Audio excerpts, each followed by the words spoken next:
tiempo de despertar. Tú y yo debemos despertar, es tiempo de hacerlo. Vamos a orar, mis hermanos.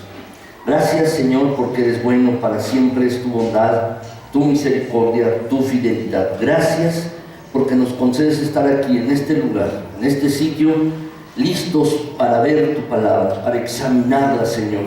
Has sido bueno en gran manera. Gracias, Señor, porque, Padre Celestial, a lo largo de esta semana tú nos has guardado y cuidado.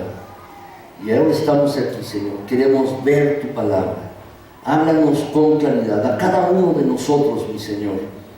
Lo que nos haga falta, Padre Celestial, háblalo. Y también lo que haga falta en nuestras vidas, cúbrelo, por favor, con tu palabra. Señor, ante ti no podemos ocultar nada.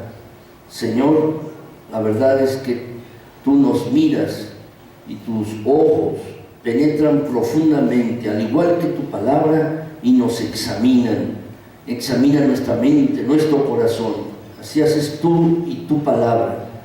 Y Señor, al estar aquí, queremos adorarte con toda sinceridad.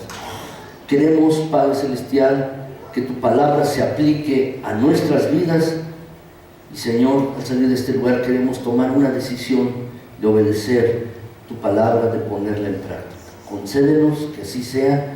Y mira, mi Señor, te lo pedimos en el precioso nombre de Cristo, nuestro buen Señor y Salvador, a quien sea dada la honra y la gloria por los siglos de los siglos.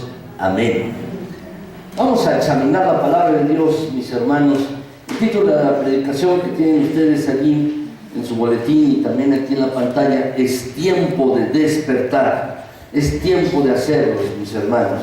A veces tenemos mucho sueño y el sueño nos gana en determinadas situaciones. Y tenemos sueño, mis hermanos, cuando tenemos un deber que cumplir. Tenemos algo que cumplir, mis hermanos. Por ejemplo, una noche, yo me acuerdo cuando estaba en el Hospital Juárez haciendo mi internado, había dos niños que estaban muy malos, estaban graves, dos pequeños recién nacidos, mis hermanos, bastante graves. Y no había respiradores, entonces lo que se hizo fue intubarlos y con un ambú, es una bolsa, mis hermanos, que uno tiene que apretar. Entonces pasé toda la noche, mis hermanos, con dos niños, apretando de un lado, apretando del otro. Y contando, ¿verdad? Porque las respiraciones de ellos son diferentes a los de nosotros como adultos, un recién nacido. Y entonces toda la noche estuve apretando los ambú, así se llama, un ambú. Toda la noche uno apretaba con una mano y luego con otra, me cansaba, luego le daba y ya no sabía cómo estar, mis hermanos. Y la verdad fue una noche terrible, terrible. Me alegré de verdad cuando llegó la mañana, mis hermanos, y otro llegó a sustituirme, porque yo ya estaba cansado de los brazos, tenía bastante sueño, mis hermanos. La verdad, a veces uno tiene un sueño, duerme uno y uno cae en un sueño profundo. En una ocasión, estando aquí en la iglesia, cuando estábamos en la parte de abajo, teniendo los cultos, éramos mucho menos de lo que somos actualmente, mis hermanos. Yo recuerdo que yo era niño, había otro niño que se llamaba Carlos, mis hermanos, ese niño, y en cierta ocasión era un culto de viernes de resurrección, de crucifixión, y me acuerdo muy bien que el pastor se prolongó predicando, el niño se durmió y se cayó, mis hermanos, a media predicación, ¿verdad? Le venció el sueño y se cayó al piso, mis hermanos. Claro, yo me empecé a reír, ¿verdad? Él lo ayudé a parar y bueno, se paró. ¿Qué pasó ahí? Bueno, ya se paró y siguió la predicación. Pero en cierta ocasión, el apóstol Pablo, mis hermanos, dice la Biblia, que él estaba predicando, dice, en la ciudad de Troas, y allí el apóstol Pablo predicó hasta pasada la medianoche. Ya era tarde. Estaba predicando allí el apóstol Pablo, y un muchacho que se llamaba Eutico estaba trepado, mis hermanos, en el dintel de la ventana. Estaba en la ventana de un tercer piso y le venció el sueño. El apóstol Pablo estaba predicando pasada la medianoche, le venció el sueño a este hombre, Eutico, y se cayó de la ventana de un tercer piso. Así, eso lo relata el libro de los Hechos.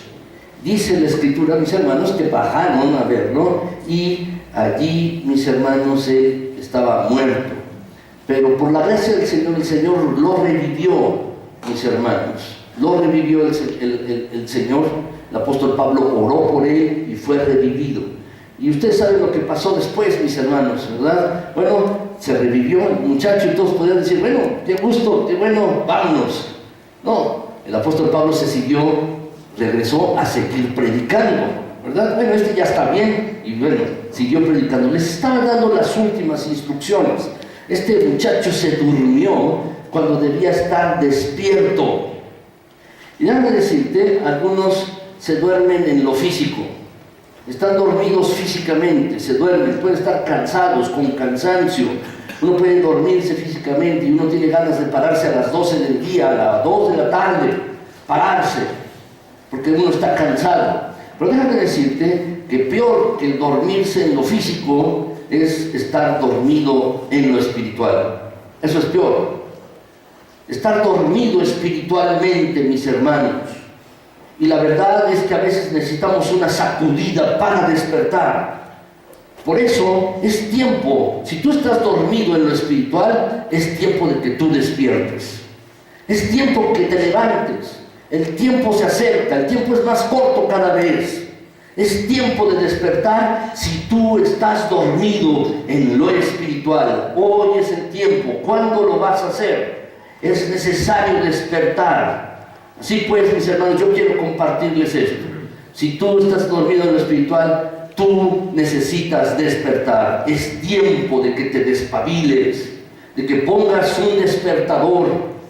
Es tiempo de que tú pongas manos a la acción y no estés dormido en lo espiritual. Es tiempo de despertar. El pasaje, mis hermanos, que quiero compartirles es este, Romanos 13, del 11 al 13. Lo podemos leer juntos, lo tienen allí en su boletín, también está en la pantalla, mis hermanos, y vamos a leerlo juntos, este pasaje de la palabra de Dios. Vamos a leer, mis hermanos, dice así: y esto conociendo el tiempo, que es ya hora de levantarnos del sueño, porque ahora está más cerca de nosotros nuestra salvación que cuando creímos. La noche está avanzada y se acerca el día. Desechemos pues las obras de las tinieblas y vistámonos las armas de la luz. Andemos como de día, honestamente, no en glotonerías y borracheras, no en lujurias y lascivias, no en contiendas y envidia, sino vestidos del Señor Jesucristo y no proveáis para los deseos de la carne. Apóstol Pablo, mis hermanos, lo que le está diciendo a sus lectores, le está escribiendo a la iglesia en Roma, dice, conociendo que ya es hora, es el tiempo, es hora de levantarnos del sueño, es hora de estar activos, es hora de despertar, es el momento actual. ¿Y cuál es la razón que dice el apóstol Pablo? Si ustedes ven el pasaje, mis hermanos, dice, porque ahora está más cerca de nosotros nuestra salvación que cuando creímos. Lo que está diciendo el apóstol Pablo, nuestro Señor viene pronto. Nuestro Señor viene pronto. Va a regresar el Señor Jesucristo y debe hallarnos a ti y a mí velando, atentos. Es hora de despertar, es tiempo, mis hermanos, de ponerse uno a hacer actividades, de estar despierto en lo espiritual. Así pues, mis hermanos, ¿quién necesita despertar? Déjenme compartirles dos clases de personas que necesitan despertar, y es lo que quiero compartirles hoy. ¿Quién necesita despertar? En primer lugar, mis hermanos, los perdidos son los que necesitan despertar. Ellos, los perdidos, necesitan despertar. Están los perdidos, aquellos que no tienen a Cristo Jesús. Anótalo en ese espacio que tienes. Tú tienes un espacio. Aquellos que no tienen a Cristo necesitan despertar. La gente que no es cristiana necesita ser sacudida para que despierte de su sueño espiritual, para que despierten de su estado de no vida. Aquellos que no tienen vida necesitan despertar de ese estado. Fíjense bien, mis hermanos, yo tengo otra vez el pasaje, Romanos 13:11, pero ahora está aquí en una versión diferente, la Nueva Versión Internacional. Dice, hagan todo esto estando conscientes del tiempo en que vivimos. Ya es hora de que despierten del sueño. Es tiempo de que los perdidos, aquellos que no tienen a Cristo Jesús, despierten de su sueño. Es hora de que despierten. En otra versión, en una paráfrasis de este mismo pasaje, mis hermanos, dice, es tiempo de que vuelvan en sí sobre este asunto de vida, muerte y eternidad. Necesitan despertar para poner atención a estos asuntos que son importantes, asuntos de vida, de muerte y de eternidad. Es necesario que despierten acerca de esto. Para ello, los perdidos necesitan despertar. ¿Y sabes quién tiene que despertarlos? La iglesia tiene que despertarlos. Tú y yo, como creyentes, debemos despertar a aquellos que están perdidos. Aquellos que no tienen a Cristo Jesús, tú y yo debemos despertarles, darles una sacudida espiritual a las personas que no tienen a Cristo Jesús como Señor y Salvador. Aquellos que están dormidos en el espiritual necesitan ser despertados. Pero ¿quién los va a despertar? Tú y yo. Nosotros como iglesia debemos despertar a aquellos que están perdidos. Necesitamos despertarlos, mis hermanos. Y déjame decirte, tenemos que despertarlos a la conciencia de la brevedad del tiempo. Pueden poner esto, la brevedad del tiempo, ahí tienen un espacio. Tenemos que hacerles conscientes de que el tiempo avanza rápidamente, el tiempo se agota. Muchos imaginan que es posible para uno el escapar de la realidad, pero no es cierto, mis hermanos. La semana pasada yo compartí aquí que, mis hermanos, el tiempo se va a agotar, el tiempo se va a pasar. Y mis hermanos, muchos tratarán de buscar al Señor, pero es a destiempo. No podrán ya. No será el tiempo adecuado ya. Pero aún ahora es el tiempo. Y tú y yo debemos despertar a las personas, a los que no son creyentes, a la conciencia de la brevedad del tiempo. El fin del camino está a la vista de todos los que tienen ojos para ver, dice la Escritura. Juan 9, Job, el libro de Job, mis hermanos, en este pasaje 25 y 26, Job 9, dice, mis días han sido más ligeros que un correo, huyeron y no vieron el bien, pasaron cual naves veloces como el águila que se arroja sobre la presa. ¿Qué está diciendo Job? Los días se fueron rápidamente, los días se acortaron rápidamente, mis días han sido más ligeros que un correo.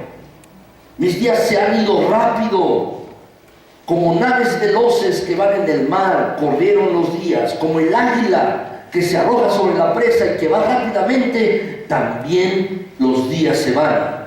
Los tiempos se acortan, mis hermanos. Fíjate bien, estamos ya en febrero.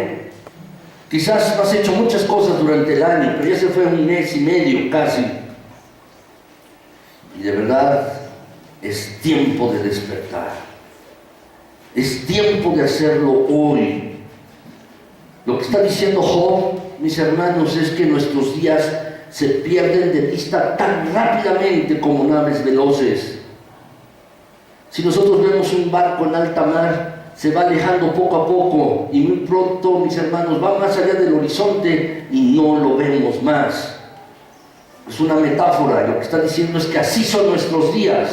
Nuestros días se van rápido. Se van a acabar. Nuestros años vuelan de nosotros como un águila tras su presa, dice el pasaje. Así son nuestros días. Un águila, mis hermanos, un águila deja su nido, su lugar de descanso, y vuela hacia el cielo. Y muy pronto, mis hermanos, allí se eleva y se eleva como un pequeño punto y pronto se pierde de vista. Así son los días, no los vemos más. Y necesitamos, mis hermanos, tú y yo, despertar a aquellos que no son creyentes a la conciencia, que tengan conciencia de que el tiempo se está agotando, la brevedad del tiempo. Santiago 4:4, mis hermanos, también expresa esta verdad. Sois un vapor que aparece por un poco de tiempo. Es otra metáfora, es otro ejemplo. Tu vida es como un pequeño vapor, se va pronto. Por eso la Biblia, mis hermanos, nos exhorta a que debemos, mis hermanos, cuidar el tiempo.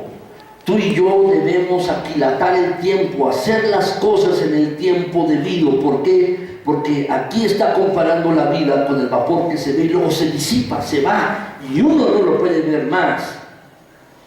Y la Biblia es clara en esto. Hay más pasajes. Por ejemplo, el Salmo 99, dice allí el salmista: todos nuestros días pasan a causa de tu ira, y acabamos nuestros años como un suspiro. Pronto se van, pronto. Yo cuando era niño me acordaba, mis hermanos, estaba yo en la primaria y discutía con otros niños pensando en el año 2000. Y yo decía, en el año 2000 tendré 40 años, y otros decían también. Y pronto llegó el año 2000. Y así, los días se pasan pronto, se van. La verdad, un suspiro no es de larga vida, como dice el pasaje. Y así de corta también es la vida. Por eso debemos orar al Señor, tú y yo. Debemos orar, porque la vida se va pronto. Debemos orar al Señor y decirle, como dice este pasaje, mis hermanos, como dice este pasaje del Salmo 90, 12. Esto debemos orar. Debemos decirle: Señor, enséñanos a contar nuestros días de tal manera que traigamos al corazón sabiduría. Y no se trata de contar los días, es enero 1, enero 2, enero 3, enero 4 y así. No se trata de contar los días, sino de sopesarlos, de adquirir sabiduría a lo largo de nuestras vidas. De eso se trata. No es por la cantidad de días o estarlos contando, mis hermanos, sino que cada experiencia que tú y yo vivamos debemos reflexionarla y adquirir sabiduría. Eso es lo que quiere decir el pasaje, mis hermanos. Tú y yo debemos orar por esto para ti y para mí. Pero también debemos orar por aquellos que están perdidos y despertarlos a la brevedad de la vida. Hoy estamos aquí, mañana no lo sabemos. La vida puede acabarse en cualquier momento. Puedes estar aquí y la semana que entra ya no. La vida se puede ir en un momento. Y nosotros tenemos que hablarle a las personas que no tienen a Cristo Jesús, hablarles acerca de esto, de la brevedad del tiempo, hacerlos conscientes de ello. Pero también necesitamos despertar a los no creyentes, necesitamos despertarlos del peligro de su perdición. No solamente tenemos que decirle: oye, el tiempo se acaba. Tenemos que decirles que hay un peligro real y verdadero. Y la verdad, mis hermanos, este no es un asunto ligero. No es un asunto que tú y yo debamos tomar a la ligera, y aquellos que nos escuchan y que no conocen de Cristo puedan tomar a la ligera. Les he dicho en pasadas ocasiones aquí, mis hermanos, ser cristiano es una cosa seria. Y si tú no consideras que eres cristiano, en realidad nada más estás jugando a ser cristiano, a ser creyente, cuando en realidad no lo eres. Y eso es serio, es un asunto serio. Toda persona necesita comprender lo que significa quedar separado de Dios, lejos de Dios. Las personas necesitan entender esto. Necesitan comprender lo que significa quedar separado de Dios, no por el tiempo aquí, es por la eternidad, estar lejos de Dios. Algunas personas no se dan cuenta de esto y están separadas de Dios aquí. Pero en un futuro, cuando estén delante de Dios, quedarán, y delante del juicio de Dios, quedarán separados de Dios por la eternidad. Por la eternidad. Hay una gran verdad que tú y yo debemos entender. Si tú vives separado de Dios aquí, estarás separado de Dios por la eternidad. Pero si tú caminas con Dios aquí, caminarás con Dios por la eternidad. Eso es algo que hay que entender. Hay que entenderlo con toda claridad de esto, mis hermanos. Y las personas necesitan comprender eso, lo que significa quedar separado de Dios. Juan 3:36, la segunda parte de este pasaje dice que la ira de Dios permanece sobre ellos, sobre los que están separados de Dios. La ira de Dios no se quita. Tú tienes un tiempo de vida. Las personas también que no tienen a Cristo Jesús tienen un tiempo de vida. Y después, mis hermanos, la ira de Dios permanece sobre ellos. Se ha acabado el plazo, se ha acabado el tiempo, y la ira de Dios permanece sobre ellos, sobre los que no buscan de Él. Romanos 3:23, mis hermanos, dice el pasaje, porque todos pecaron, todos pecaron. Y también dice Romanos 6:23, porque la paga del pecado es muerte. Estar separado de Dios significa condenación eterna, significa destrucción. Y que tú o alguna otra persona que no conoce de Cristo estarán en el infierno por la eternidad. Hablar del infierno no es muy popular, déjame decirte. Muchos prefieren que se les hable de otras cosas, pero está en la Biblia y es necesario hablar de él. La Biblia dice que hay dos lugares solamente, el cielo y el infierno. Y mi intención no es meter miedo, ¿no? La intención es que uno tiene que darse cuenta de esta realidad de la cual habla la palabra de Dios. Hay un cielo y hay un infierno. ¿Y sabes? El diablo no puede mandarte al infierno. Satanás no lo puede hacer. Dice la Escritura que a quien debemos temer es aquel que es capaz de enviar tanto el cuerpo como el infierno, el espíritu al infierno. Y Satanás no lo hace. ¿Sabes quién es? Dios. Si uno está separado de Dios aquí, estará separado de Dios por la eternidad. Muchos piensan, mis hermanos, que cuando uno llegue delante de la presencia de Dios, no importa cómo uno haya vivido, Dios por su misericordia le perdonará. Pero si en la vida aquí uno ha negado a Cristo Jesús, al autor de la vida, y ha negado la eficacia de su sangre derramada en una cruz, y que su cuerpo fue puesto en una cruz también allí para perdón de pecados, y uno se ha negado a ello, y uno se ha opuesto a esta verdad, déjame decirte que en la presencia de Dios, mis hermanos, ocurrirá el desenlace que está marcado para esa persona. La Biblia dice que allí será el lloro y el crujir de dientes, separados de Dios por la eternidad. El cielo es un lugar, pero el infierno también es un lugar real y verdadero. ¿Y qué es lo que nos separa de Dios, mis hermanos? Dice el pasaje, por nuestros pecados, eso es lo que nos separa. Dice que el pecado la paga del pecado es muerte, y es muerte eterna, estar separados de Dios por la eternidad. El Señor Jesús, mis hermanos, hablaba en Marcos 9:44 acerca de la realidad del infierno. Es un lugar, dice allí el Señor Jesús, donde el gusano de ellos no muere y el fuego nunca se apaga. Es un lugar de tormento.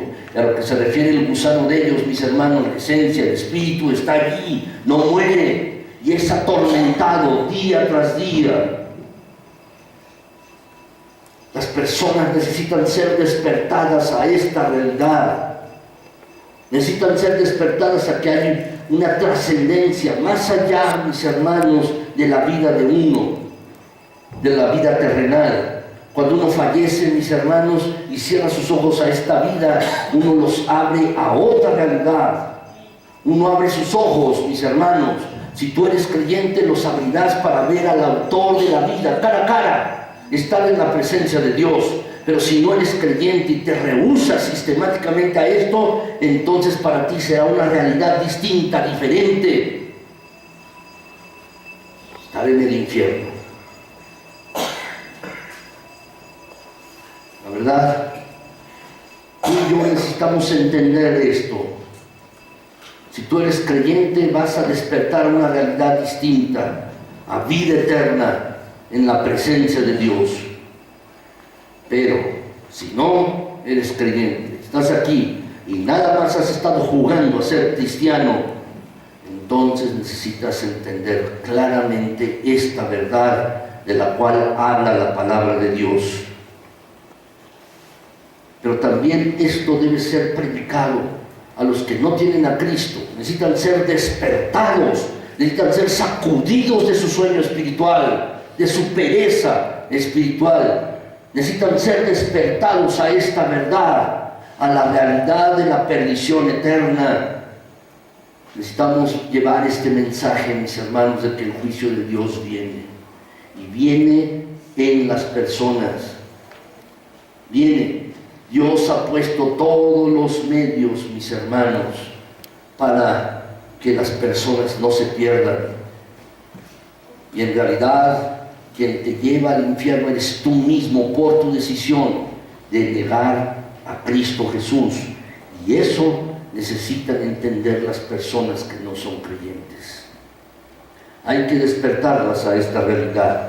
Pero también, mis hermanos, debemos despertar a los no creyentes, a los que están perdidos sin Cristo, debemos despertarlos a la grandeza del Salvador. Necesitan ver a Cristo, necesitan ver a Cristo Jesús. Las personas necesitan ver a Cristo. Romanos 5:8 dice: pues Dios muestra su amor para con nosotros, en que siendo aún pecadores, Cristo murió por nosotros. Es cierto, tú y yo somos pecadores. Ninguno de nosotros, de los que estamos aquí, es perfecto. Todos somos pecadores, tú y yo. Pero Dios muestra su misericordia, muestra su bondad, muestra su compasión y amor por ti y a mí de una manera muy real. Dice el pasaje, mis hermanos: muestra su amor Dios para contigo y conmigo, en que aún a pesar de que somos pecadores, a pesar de nuestros pecados, de nuestros errores, de la manera en que tú y yo desagradamos a Dios, a pesar de esto, Dios muestra su amor. ¿De qué manera? Cuando Cristo murió por ti y por mí. Cuando Cristo murió en una cruz, allí se manifestó el máximo de amor de Dios en nuestras vidas. Allí. Y los que no conocen de Cristo necesitan saber esto. No solo necesitan saber que el tiempo es corto, no solo necesitan saber, mis hermanos, que hay un cielo y un infierno. Necesitan saber de Cristo Jesús. Necesitan saber del amor de Dios y de que hay oportunidad en Cristo Jesús, que pueden llegar a la presencia de Dios solo a través de Cristo.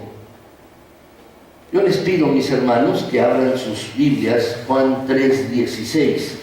Yo te pido que abran sus Biblias, mis hermanos, en Juan 3:16. Les pido, por favor, que abran allí sus Biblias. Juan 3:16. Ustedes tienen estos versículos allí y seguramente lo conocen, mis hermanos, este pasaje, ¿verdad? Lo saben bien, pero yo quiero que lo leas una vez más. Quizás lo sabes, pero necesitas ser despertado a esta realidad de este pasaje de la Biblia. Juan 3, capítulo 3, versículo 16. ¿Lo tienen allí, mis hermanos? ¿Lo tienen? Dice la Escritura, vamos a leerlo juntos. Dice que de tal manera amó Dios al mundo, que ha dado a su Hijo unigénito, para que todo aquel que cree en Él no se pierda, mas tenga vida eterna. Dios amó tanto al mundo. Dios amó al mundo de tal manera, de tal forma, que lo que hizo fue enviar a su Hijo, el Señor Jesús. ¿Para qué? Para que todo aquel que deposita su confianza en Él no se pierda,